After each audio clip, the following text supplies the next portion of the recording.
Hello and welcome back to the Nonprofit Investment Stewards Podcast. I'm Bob DiMeo. Great as always to be joined by co-host Devon Francis. Well, it's quarter end, and I must say that so far this year, market performance feels pretty outstanding. Devon, I imagine you feel the same. Would you be kind enough to introduce our returning guest? Of course, back and better than ever, we have our Chief Investment Officer, Brad Long. He's going to share insights on our quarterly Quick Takes episode. So today we'll not only address what happened and what we expect to happen, but we'll also dedicate some time to international investing, essentially answering the question of whether or not international diversification continues to make sense. So Brad, welcome back to the show. We're thrilled to have you. Thanks, Devon. Though you said better than ever, so now I'm nervous. I gotta really step it up. You've got a high bar to exceed. So, Brad, let's set the stage first by reminding listeners of Fiducient's three main themes heading into 2024. Yeah. So as everyone knows, or those that know us, right? So each year we'll compile key themes we think are going to be driving prices in the year ahead. And those are really derived from our capital market assumptions process, where we're building our assumption of various asset classes across the globe. Coming into the year, we really thought there was three things that we wanted to implement in portfolios. One was a nod to the no-show recession of 2023. So it was prepare, not predict, right? This kind of false narrative. We have to time the market. We have to time a recession in order to be successful. And we don't think that's the case. We should build resiliency into our portfolios. And we'll talk about some of those positionings that we've taken to help establish that positioning. The second is inflation kind of entering a new phase. The messy middle is what we've dubbed this, but, above the Fed's target of 2%, which is a bit of a misnomer target in our view, but probably below where they really need to step back on the brake and start raising interest rates again. So it provides a potential path for rates to be moving lower structurally. And then the third is concentrated consequences. We've got a ton of questions from the Magnificent Seven. So a handful of stocks, especially here in the United States, driving the vast majority of the output. It's an important story to follow, and the fragility that creates in markets, the opportunity it creates in markets, and how we position kind of ahead of and around those. So those are our three positionings kind of coming into the year, and then happy to talk about, what we've done since. Great. And Brad, just to follow up on the concept of that messy middle with regard to inflation, we've already seen a couple new inflation prints this year. And can you talk a little bit about what those numbers have been and how the market has reacted? Yeah, I mean, you can see it across fixed income. Rates have backed up a little bit here in 2024. If we rewind the clock a little bit, so, Chairman Powell at the Humphrey Hawkins conference all but effectively promised, markets that he would be lowering rates in 2024. And so markets heard that, they were off and running. And we had pretty material financial easing, not because the Fed cut rates, but because the markets started to move rates lower on their own in November and December of last year. So at the time, as we were, recording our annual outlook, we said, hey, March is probably unlikely. And that was a very out of consensus view. The consensus was high probability that there would be a cut in March. Well, now here we sit in March, less likely, very unlikely, in fact, that this week the Fed will be coming out, with a cut. The reason being is that inflation has really continued. In February's inflation, that data was released this month. We saw a bit of a re-acceleration. That's a pretty scary word for market watchers, where we've been trying to see inflation move back towards the 2% Fed target. And, for economists, it's really been a perplexing environment. It's been very difficult. Markets are difficult to predict, full stop. But it's been a very difficult environment to try to get ahead of some of this economic news. And the reason being is that COVID was unique in many ways, but from an economic perspective, COVID was very unique in that you had a material supply side and demand side shock, right? We had all these constrictions around supply driving inflation forward. We had revenge spending, massive fiscal stimulus coming in. And so it's created all these reverberations and anomalies in the market that have been hard to understand. So, as economists and market prognosticators are looking at either lagging, coincident, or leading economic data, there's a bit of noise there. And if you go looking for something, you'll find it, right? Recent labor market data is a great example. The headline payroll growth figures for January and February, they were good. And that kind of helps push that inflation trade that the Fed's going to be have to be higher for longer. But actually, if you look at the revisions of that data, because economic data is actually revised after it's released, it's not a perfect system. Those revisions were actually show quite a bit of cooling. So there's kind of this self-selection in the story that you want to narrate for yourself around data. And the market's coming to realize that, the Fed is doing its best to keep inflation in the bottle, that genie back in the bottle. And that's been a hard one for them to manage. Brad, I just want to follow on that messy middle question, and it's a good term. It's a great term. It's a term that, as we did client meetings in the first quarter and so on, it meant something to folks, but they don't know exactly what it means. And so, I just wonder if you could elaborate from a portfolio construction perspective what that might mean when an investor hears, "Oh, we'll be in a messy middle with respect to inflation." Yeah, it means a couple of things. So principally, it acknowledges kind of humility in the idea of trying to time or predict inflation. Inflation is there are, if you start to really break down the components, the things that go into it, there are literally millions of things that eventually drive supply and demand dynamics that drive headline inflation. And so as we look at inflation in the messy middle, it really has a couple of important inferences. One is that inflation is not materially accelerating and accelerating beyond a point that the Fed has to get back on kind of the economic brakes, if you will. So start raising interest rates. The second, the messy part, right? We've kind of done the easy work. Inflation falling from 9%, in in June of 2022, now to where we are. That was easy, if you will. Didn't feel easy, but that was the easy prediction. Now it's the kind of last mile is the hardest type narrative. And so, we have February data that was just released to showing a bit of reacceleration. You have geopolitical potential concerns, whether that's through, a lot of the China-US trade issues, whether that's the Straits of Hormuz or the Suez Canal, chaining containering rates, right? The cost of shipping goods globally, that has both an input price and a finished goods price inference on us buying things in the United States. So there's all these things that are pretty messy around inflation. And so we shouldn't expect it to be this just simple narrative of inflation falls until it perfectly hits 2% and it lands there and stops. So it gives us the confidence, right, of why do we own real assets in the portfolio? We own real assets for these unexpected environments in which you might have inflation accelerate. Why do we still have confidence that fixed income can perform and may perform well in 2024? It's because we think there are more paths towards inflation being moderate and the Fed being able to cut than there are paths where inflation is going to accelerate and the Fed has to continue to raise. While that's possible, we don't think it's as probable. And so it describes this environment in which we have to have great intentionality and design around portfolio construction because it's going to be a little rocky. Yeah, thanks, Brad. And I appreciate the opportunity to jump around a little bit here, but I think we can do that with a colleague. So you mentioned a bit about the markets and the economy thus far. Here we're recording this in late March. Anything you'd like to add with respect to market and economic performance year to date, knowing listeners may be hearing this at various points in time? Yeah, I realize we just dedicated a reasonable amount of airtime to the economy. But, as we've said many times in the past, the economy and markets, we think of them as related and intuitively they are, but in that analogy, they're cousins, they're not twins. And so the economy helps us set tone in asset allocation, right? What is the level of risk or interest in risk, both on an absolute basis and on a relative basis, meaning how much to lean into a geography or not, or how to set an allocation policy.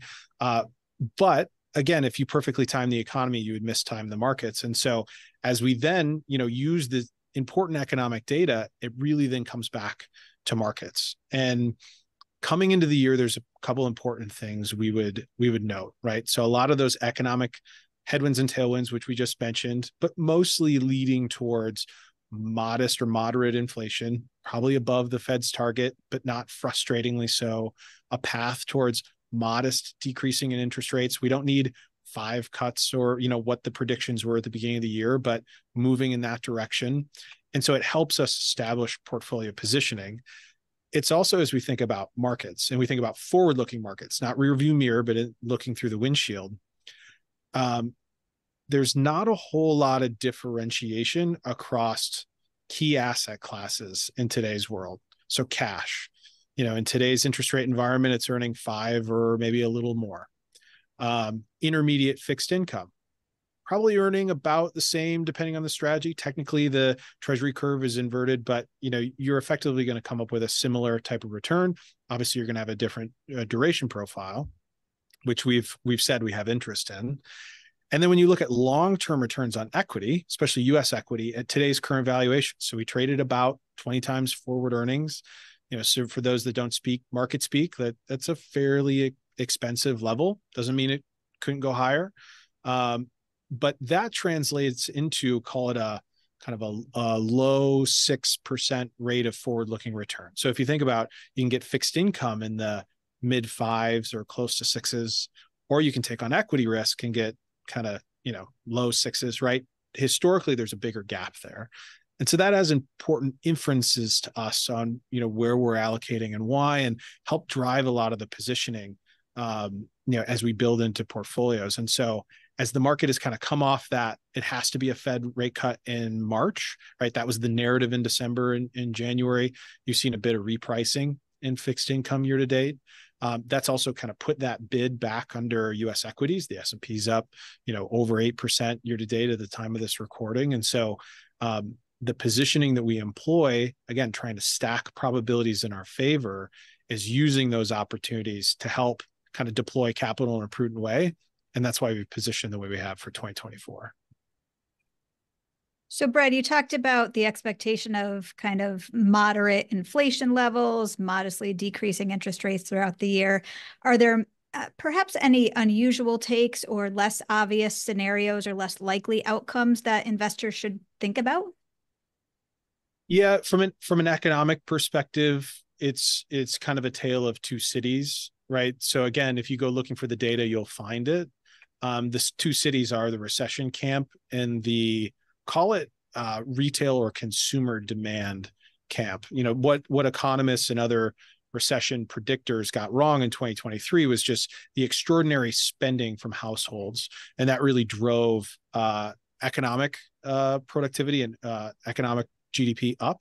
It also kept inflation elevated, and you could really make a case for either of those camps. And I think when we think about, tail risks or unexpected, those are probably two, on the bookends where they're not out of the realm of possibility, right? You get accelerating inflation or you get, potential recession. The one I would say that we probably get outside of maybe economy now and getting back into markets, we obviously get tons of questions on the Magnificent Seven. So, what does this mean? What does this mean for my portfolio? Is this a bubble, right? Just like lots of those type of conversations. And I was having a chat with a friend of mine. He's brilliant. He's a mechanical engineer, but he's not an investor. And we were talking about the Magnificent Seven. And so I use the analogy of seasons, and that businesses and sometimes sectors or industries, come into and out of seasons. And oftentimes a business is maybe allowed by regulators or has the opportunity, just based on current market conditions, to really out earn its economic value, either in the literal sense of economic value or maybe its contribution to society. And we don't always know the reason that the seasons change, unlike in the physical world, but they often do. And you could see that expressed where during the GFC, banks were allowed by regulators to out earn their value by syndicating debt and creating the housing bubble and doing all sorts of what proved to be pretty bad things.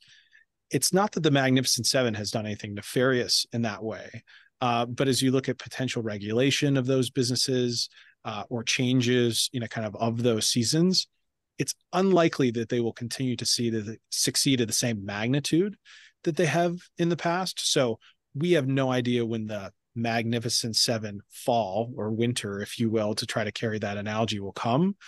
But it's logical that new leadership will eventually take. And so we just need to make sure that as we position portfolios, as we recognize our exposure to these businesses in headline indices and others, that it's commiserate with risk and opportunity, and it's also forward-looking. Right, that's an exceptional segue into the segment that Devon referenced earlier, and that's international equities.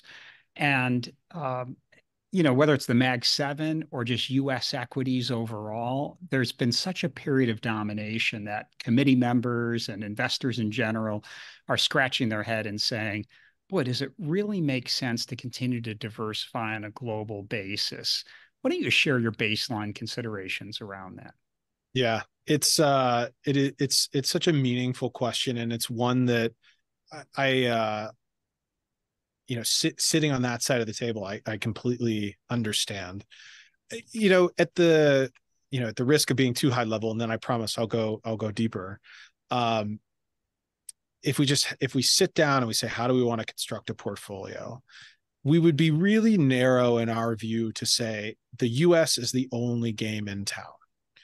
Right? 96% of the world's population lives outside of the US. 85% of global GDP is outside of the US. 74% of globally listed stocks, things that we could buy in the public markets, exist outside of the US. And so just where would we even begin with a blank piece of paper? We would begin looking globally. We would not begin and say, New York, California, that's it. That's the whole investment world. Now, practically, what has happened to the US versus international? Well, if you break down over the long term, markets are driven by two primary things: growth in earnings, so earnings per share growth, and changes in multiples. So it's a bit of a technical term, but it's what are you willing to pay for a share of earnings? And the more you're willing to pay, the more prices can go up. So over the last decade, right, EPS growth in the United States has gone up 144%. That's pretty extraordinary. And there's been some extraordinary businesses that underlie that. If you look at EFI, which is kind of developed international, EPS growth has grown by 40%. Now, these are cumulative. They're not annualized numbers. So very big gap there. Now let's take EM. EM earnings per share growth over the last decade has grown by negative 10%. Obviously, that is a big component of what has driven total return. So same periods, S&P 500 over the last 10 years, cumulatively up 388%. EFI up 92%, emerging markets up 22%. Now that the gap between earnings per share growth and total return, I think, are fairly self-evident. But rewind that to previous points in time. So from 2003 to 2010, right, just kind of through the GFC, S&P earnings per share growth up 96%, EFI up 170%, emerging markets up 270%. And you saw commiserate levels of return. S&P over that time period was up 68 or just under 68. The S&P by emerging markets, by way of example, up 378%. Right? I realize I'm throwing a lot of numbers at you, but in aggregate, right, earnings per share growth, basically the fundamental output of a business ultimately drives some of the long-term outcomes that we should expect from these markets. And so as we think about, kind of the forward-looking basis, right, on long-term outcomes, if we look at earnings per share growth expectations here in the United States versus, say, emerging markets, the 2-year forward-looking EPS expectations in emerging markets is pretty materially higher than the US. So again, at that 50,000 foot level, right, on just how would we even think about constructing a portfolio? It seems very self-evident to us, at least, that we should have a global view. And I appreciate that certainly as of late and recently, even the last decade, which is not a short amount of time, it seems like the S&P is the only game in town. But just as we talked about the seasons of Mag 7, there's most certainly seasons in success. Does that mean that's this quarter or this year? We don't, obviously no one perfectly knows, but we think as allocators that we should prudently, and that doesn't mean all of our portfolios, certainly it means a small percentage, but have a percentage of our portfolio in these markets, because I think there's a pretty large opportunity going forward. And I think that really, your last comment underscores one of the most important things that This is the Nonprofit Investment Stewards podcast. We're talking about long-term, ideally perpetual asset pools. So the time horizon is very long, and we have to acknowledge that there is a cyclicality to market leadership. And that recency bias can bite you in the behind if you put too much stock in it. So I think those are all important points. What would you say about, you talked a little bit about developed versus EM. You can certainly dig deeper into that if you'd like, but I'd also like you to touch upon growth versus value overseas. Any thoughts about style allocation? So style allocation, one from a timing perspective, I'll just say this. Lord knows we've tried to figure out the right mousetrap for when does it make sense to own growth? When does it make sense to own value? And there are many factors amongst that, and those are kind of the bookends of style. If you step back, both of them, they both have positive expected economic value, meaning if you choose to buy a value company or something that is statistically less expensive over long periods of time, that should have a positive return associated with it.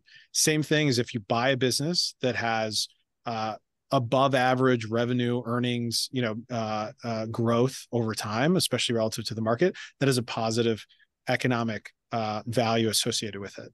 The timing of those is extremely difficult to figure out. And it's quite akin to trying to time markets, or I'm going to go to all cash this month, or those type of analogies. So when it comes to value and growth investing, historically what's happened is growth investing tends to accumulate over time, and value investing, it tends to accumulate at points in time, right? So if you, again, you believe in the positive influence of value over time, if you try to time and you miss in value, then you really destroy a lot of the long-term value. And so, just from a return perspective, we think they both produce strong, positive forward returns. From a diversification perspective, they're complementary to one another, because I know we are all long-term investors, but success doesn't tend to be linear. It tends to be cyclical. And so we want to balance some of those periods of return, just like, investors looking in the rearview mirror would say, I would never own anything outside of the US. One day that will change. Same thing with growth and value. So creating that balance and having that balance not only smooths the path and has a positive expected return. And we think that cumulatively has a big effect on long-term outcomes.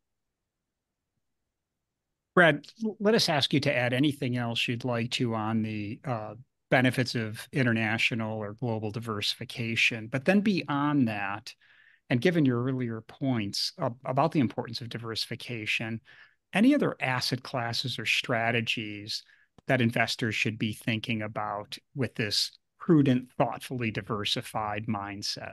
Yeah. Maybe the only other point on international, and just kind of tying through to some of the comments we made on, the economy.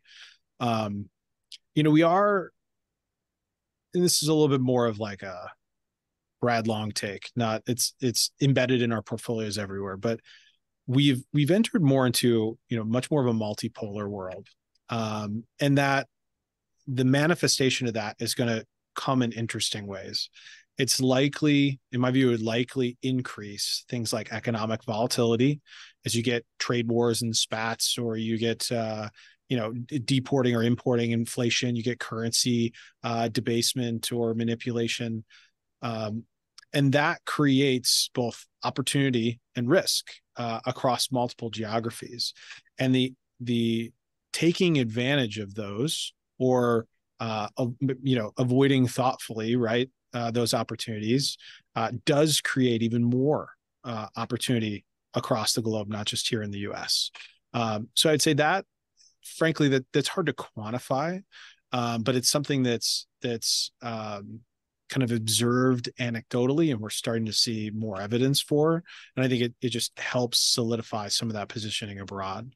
Now, that also ties into, if you see a more economic volatility, you might see more market volatility associated with it. So, the number one thread to pull there is around portfolio construction, which we largely talked about as the mix of assets and why we're positioning in fixed income. But Hedge funds in aggregate, they're a little bit of a dirty word. I think they've got somewhat of a bad reputation. Some of that deservedly so, and some of that not deservedly so. In an environment where you have, kind of this higher structural volatility, maybe modestly higher structural inflation versus 2%, that does potentially create, shorter opportunities in markets. And hedge funds are really structures that are designed to take advantage of that. So, for long-term allocators that are thinking about, opportunities in markets and how to not simply just take the full risk of the market, right? It's maybe not be appropriate for your portfolio positioning. Those diversifying strategies, while they've been fallen to the wayside a bit, I think as of late, would be worth another discussion. Great. So as always, you have shared a wealth of information with us, and we really appreciate it. Is there anything that you'd like to leave listeners with that you'd like to add or underscore? I feel like we've, in our short amount of time, we've underscored a lot of the things that we talked about in our annual outlook. So the things coming back to prepare, not predict, right? We're building portfolios with resiliency that are designed with the idea in mind that recessions are a normal part of economic expansion and contraction. They occur on average every 6 years or so. They are designed in mind with, the idea that we will go through election cycles like we will this year. That in the US, that's every 4 years for a general election. And so, that is not kind of a new scenario, right? So if investors read headlines, and I think as we're going to have a very long candidate runoff in elections are really designed to elicit emotions, and emotions usually don't mix all that well with markets. Realize that kind of with thoughtful and intentional diversification in a portfolios are designed to weather those things. And there's a higher likelihood that, in the months to come, especially as we near November, that those emotions will start to run higher. And remember, that's okay. That's natural. But the portfolios that we're building are designed to weather those. And I think we need to take a breath and try to remember some of that as we come into this, what is going to be a long 2-candidate season. Yep. That's a very important message. Well, thank you so much. Always great to have you on the show, and we appreciate your time and your expertise. All right. Thanks, Devon. Thanks so much, Brad. And I will suggest to listeners that you should definitely hit the insights section at fiducient.com to really glean a lot more about what Brad and his team and a number of other just great insights. So feel free to visit the insights section there. And then to all our good stewards, thanks for investing your time to help your nonprofits prosper. We'll connect with you soon on the next episode.